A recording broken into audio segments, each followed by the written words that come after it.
మీరు రాండి. ఏ ఊర్లో అయితే ఇందిరమ్మ ఇండ్లు ఉంటాయో రేపు సర్పంచ్ ఎన్నికలలో మేము ఓట్లు అడుగుతాం. ఏ ఊర్లో మా ఇందిరమ్మ ఇండ్లు లేవో మేము ఎన్నికల్లో పోటీ చేయం. నువ్వు నీ డబుల్ బెడ్రూమ్ ఇండ్లు ఉన్న ఊర్లలోనే నువ్వు పోటీ చేయాలి. నీకు దమ్ముందా? నేను సూటిగా సవాలు విసురుతున్నా. శ్రీనివాస్ రెడ్డి గారిని కూడా సవాలు విసిరమని చెప్తున్నా. మా దామన్నను కూడా తోడుండమని నేను విజ్ఞప్తి చేస్తున్నా. ఏ ఊర్లో ఇందిరమ్మ ఇండ్లు ఉన్నాయో మేము ఆ ఊర్లోనే పోటీ చేస్తాం. ఏ ఊర్లో డబుల్ బెడ్రూమ్ ఇండ్లు ఉన్నాయో గా ఊర్లోనే బీఆర్ఎస్ వాడు పోటీ చెయ్యాలి. దానికి సిద్ధమైతే మా సవాల్ని స్వీకరించి మాట్లాడు. నువ్వేం చేసినావు, మేమేం చేసినావు ప్రజలకు అర్థమవుతుంది.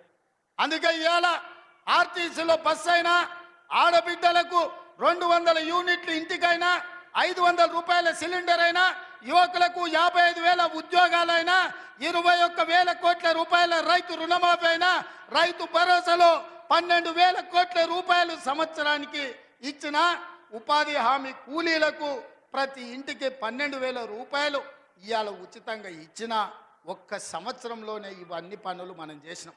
ఇవే కాదు, ఇవాళ బీసీలు తెలుగుకల్లోలైన డాక్టర్లు, లాయర్లు, ఇంజనీర్లుగా ఈ చదువుకున్నారు. ఐఏఎస్లు, ఐపీఎస్లుగా వాళ్ళు రాణిస్తున్నారు. మేము ఎంతమంది ఉన్నామో లెక్క చెప్పండి అని అడుగుతున్నారు. 1931 100 ఏళ్ల కింద తెల్లదొరలు లెక్కలు కట్టారు కులగణన. మళ్ళీ ఇవాళ వరకు కట్టలే. 7 దశాబ్దాలైన స్వతంత్ర దేశంలో బీసీ కులగణన చెయ్యలే.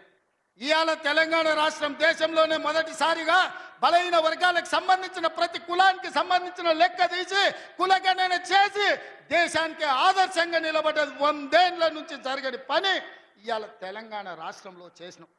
మాదిగ ఉపకులాల వర్గీకరణ ఏండ్ల నుంచి కొట్లాడుతారు. 30 ఏండ్ల నుంచి 100 మంది పిల్లలు చచ్చిపోయిన ఆ కొట్లాటలు. ఇవాళ ఎస్సీ ఉపకులాలకు సంబంధించి ముఖ్యంగా మాదిగ ఉపకులాల వర్గీకరణ 30 ఏళ్ల నుంచి పీఠముడిగా ఉంటే ఆ సమస్యని పరిష్కరించి ఇవాళ వర్గీకరణ చేసినాం. ఇవన్నీ ఒక్క సంవత్సరం మేము సాధించిన విజయాలు. చంద్రశేఖరరావు, నీకు ఇవి కనిపిస్తలేవా? నీ కండ్లకి ఏమన్నా పసిరికలు వచ్చినాయా? నీ కండ్లు ఏమన్నా పచ్చగానే అని నేను అడుగుతున్నా. ఇవన్నీ మేము చేస్తలేమా? ఇవన్నీ నువ్వు సభకు వస్తే చర్చిస్తాం కదా. ఆయన రాడు. ఇక ఒక ఆయన మోడీ ఉన్నాడు ఢిల్లీలో, ఈయన గల్లీలో ఈయన ఒక ఆయన ఉంటే ఆడొక ఆయన ఉన్నాడు. ఆయన మనుషులు ఈడ మోపారు. బండి సంజయ్ అంట, కిషన్ రెడ్డి అంట. ఏం చేసిరాయా మీరు ఏం చేసిరో సవాల్ అంటుండు. నేను సూటిగా సవాల్ ఇసరదలుచుకున్నా కిషన్ రెడ్డికి, బండి సంజయ్కి.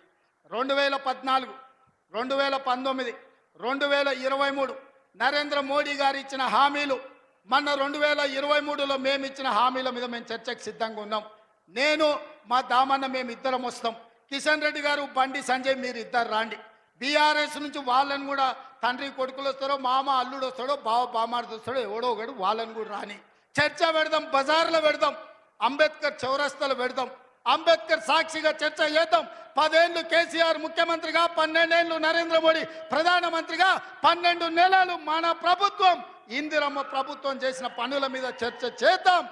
నరేంద్ర మోడీ ఇచ్చిన మాట, స్విస్ బ్యాంకులో లక్షల కోట్ల రూపాయలు నల్లధనం ఉంది, అవి తెచ్చి ప్రతి పేదవాడి ఖాతాలో 15 లక్షలు వేస్తా అన్నాడు. ఒక్క పేదోని ఖాతాలన్నా మోడీ 15 పైసలు వేసినాడే? వేసిండా? ఒక్క రూపాయి నల్లధనం తేలే.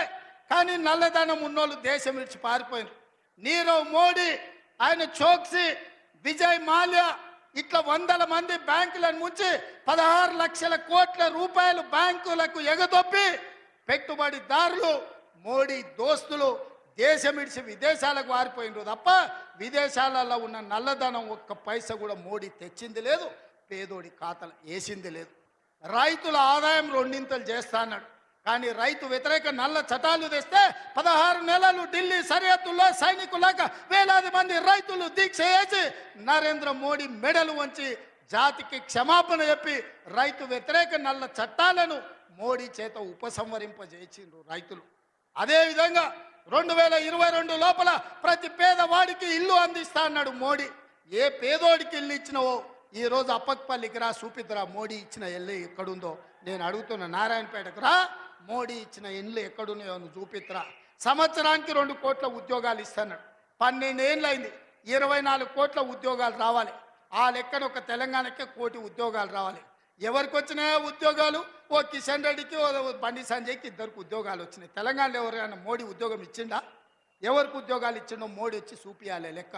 నేను ఇచ్చిన 55,000 మందికి మొదటి సంవత్సరంలో ఉద్యోగాలు తలకాయ లెక్క పెడితే ఎల్బీ స్టేడియం రా ఒక్కొక్కరిని లెక్క పెట్టి పేరు రాసుకొని ఏ ప్రభుత్వ ఉద్యోగం ఇచ్చినో లెక్కలు చెప్తా. మోడీ గారు నీ బంట్లను పంపిస్తావో నీ బంట్రోతులను పంపిస్తావో నువ్వు పంపించు, లెక్క పెట్టి చూపించే బాధ్యత నాది. మోడీ ఒక రకంగా మోసం చేస్తే ఇక్కడున్న కేసీఆర్ గారు ఇంకొక రకంగా ప్రజల్ని వంచిండు, మోసం చేసిండు, దోపిడీ